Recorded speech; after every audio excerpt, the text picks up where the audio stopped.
Hello students, कैसे हैं आप लोग। आई होप कि प्रीवियस कंटेंट आपने कवर कर लिया होगा इस चैप्टर का, जो भी हमने लास्ट वीडियो में डिस्कस किया है। स्टूडेंट्स, यदि आपका कोई प्रीवियस वीडियो पेंडिंग है तो हर क्लिप में डिस्क्रिप्शन में मैंने प्रीवियस वीडियोस के लिंक दिए हुए हैं, आप उनको क्लिक करके प्रीवियस वीडियोस को भी प्ले कर सकते हैं। चलिए students, today let's start with today's topic. Today we are going to discuss a new topic, that is input and output function. Students, these are the built-in functions. आपको याद होगा 11th class में आपने कई बार इसको यूज़ किया था, input functions को. You have designed a lot of program with the help of input function. So बच्चों, in order to provide the required set of values, data is to be fetched from the user to accomplish the desired task.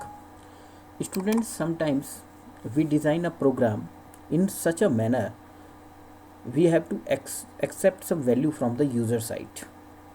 आपको run time पर user से interactive programme बनाने होते हैं Python में जब आपको यूज़र से वैल्यू एक्सेप्ट करनी होती है एंड देन उसको इम्प्लीमेंट करना होता है अपने प्रोग्राम में.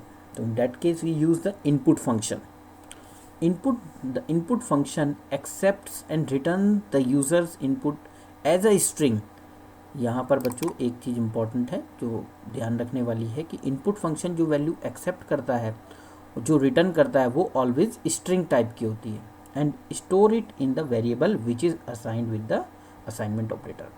As you can see in the given example, students, here we are using a variable user name and we are trying to accept the name of the user from the user side at run time. आपने देखा यहाँ पर assignment operator के right side पर क्या है बच्चों, input function है, प्लीज़ एंटर योर नेम. तो जो भी स्ट्रिंग आप इसको देंगे वो इनपुट फंक्शन के थ्रू होते हुए it will assign to the variable user name. फिर देखिए उसको आपने प्रिंट करा दिया वेलकम, या मैसेज के साथ आ गया वेलकम, जो भी आपने प्रोवाइड किया. For example in are case हमने दिया जतिन, तो इट विल प्रिंट जतिन. ठीक है बच्चों, तो ये यूज़र को प्रॉम्प्ट करता है और जो भी आप इसको वैल्यू देते हैं उसे ये रिटर्न करता है और असाइनमेंट ऑपरेटर के लेफ्ट साइड में जो वेरिएबल है उसमें उसे असाइन कर देता है, right. But here one thing is important that we should keep in mind. Input function always return a string. Let suppose आपने कभी उसको इंटीजर भी इनपुट किया तो again it will return string form, in the form of string, right. जैसे चलिए मैं आपको छोटा सा एग्जांपल दिखाता हूँ बच्चों, आप समझेंगे, आपकी समझ में आएगा. हमने 11th में भी किया था कि किस तरीके से इनपुट फंक्शन का एक ड्रॉबैक है when we accept the integer value from the user. तो क्या ड्रॉबैक है इसका ये देखते हैं. Let's see. Let's suppose students, I am creating two variables. One is number 1 and prompting the user to enter any value.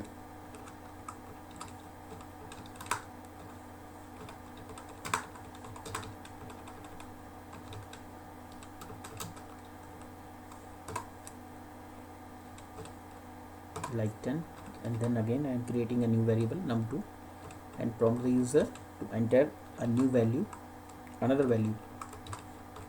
Enter any number.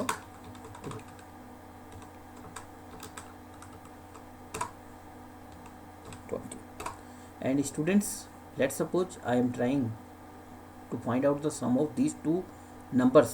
Then what happened? Let us see.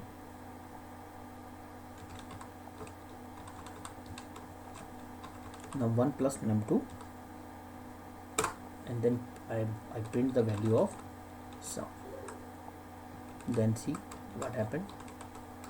Sum equals to the value of sum का कोई meaning है, लगता है keyword है. sum 1 कर देते हैं. Okay हो गया, चलो एनीवे sum. तो students tell me what will display on the screen. 1020. Why it happened? क्यों हुआ बच्चों ऐसा, बताइए. तो here we can say we see the drawback of input function.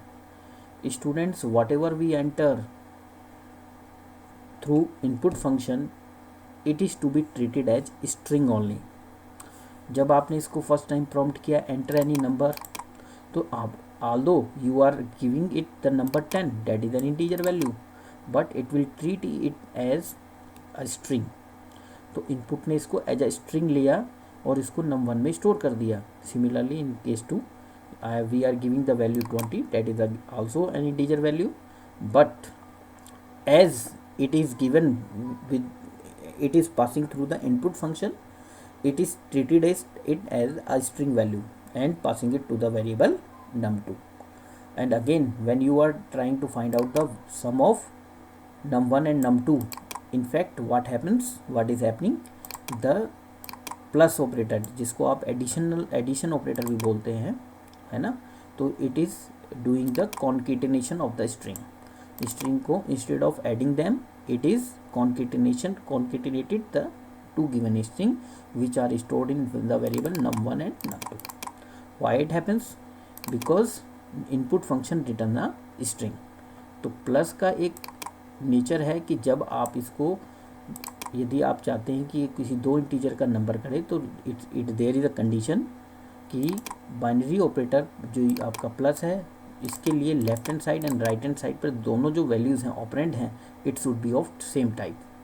इस केस में दोनों स्ट्रिंग है, that's why it instead of adding them it is concatenating them, right, उन दोनों को जोड़ दिया. That's why it is displaying as adjoining 10 with 20, right. इस स्टूडेंट्स यही आपको यहाँ बताया गया है इनपुट फंक्शन में. तो इस ड्रॉबैक को, to overcome this drawback students, we use type casting function. हम टाइप कास्टिंग फंक्शन यूज़ करते हैं. जैसे आप यहाँ देख रहे होंगे, इनपुट के बाहर हमने इंट फंक्शन यूज़ किया है. उसका पर्पज़ ही यह है बच्चों, यहाँ क्वेश्चन है input 2 numbers from the user and display their sum and product. यहाँ पर कि भाई it might be possible to add these 2 numbers, that's why we are placing the value return by input function within a integer function within function हमने use किया है. सबसे पहले inner function input execute होगा जो prompt करेगा user को to enter first number, and then after that ये वैल्यू जो है रिटर्न हो जाएगी इसके आउटसाइडर फंक्शन इंट को, जो क्या करेगा, इसका नेचर इंटीजर में कन्वर्ट करेगा और इसको स्टोर कर देगा n1 में. Similarly in case 2 it will do the same thing, and again when you are finding that sum of these 2 integers it will easily add these numbers, right. जैसे यहाँ देखिए, इन फर्स्ट केस आपने दिया 50, second में दिया 30, तो it will show you the result. अब इस केस में कॉन्केटिनेशन नहीं हुआ, 50 और 30 नहीं आया. क्यों? जैसा कि हमारे इस केस में आया था, क्योंकि यहाँ हमने पार्सिंग फंक्शन लगा दिया है ना. आपने यहाँ देखा इंटीजर फंक्शन लगा दिया जो स्ट्रिंग को इंटीजर में कन्वर्ट कर रहा है, and then it assigning it to the variable that is placed on the left side of assignment operator, right. ऐसी प्रोडक्ट निकाल दिया बच्चों. तो इंट फंक्शन यूज़ करना हमारे लिए ज़रूरी हो जाता है जब हम लोग इनपुट फंक्शन यूज़ करते हैं. बट इंट में भी एक ड्रॉबैक है बच्चों. जो इंट मेथड है, it takes a number expression और a string as an argument and return the corresponding integer value only. इसके यहाँ ड्रॉबैक है कि केवल इंटीजर को रिटर्न करता है. जैसे आपने इसको फ्रैक्शनल वैल्यू दिया तो it will again return the integer, as in this case यदि आपने इसको देखा 12.56 दोगे तो it will return only the integral part of the expression, right. Fractional part को अवॉइड कर देता है. तो इस ड्रॉबैक से बचने के लिए स्टूडेंट्स हम लोग इवैल फंक्शन का यूज़ करते हैं, राइट. तो इवैल में क्या होता है, eval method take a string as an argument, evaluate the string as a number and return as numeric result, चाहे वो इंटीजर हो या फ्लॉट. ठीक है स्टूडेंट्स. तो ये बच्चों इस टॉप क्लिप में हमने, वीडियो क्लिप में, इनपुट एंड आउटपुट फंक्शंस के बारे में पढ़ा बच्चों. इसको थोड़ा प्रैक्टिस करेंगे and we will continue our session in next video. Okay, thank you.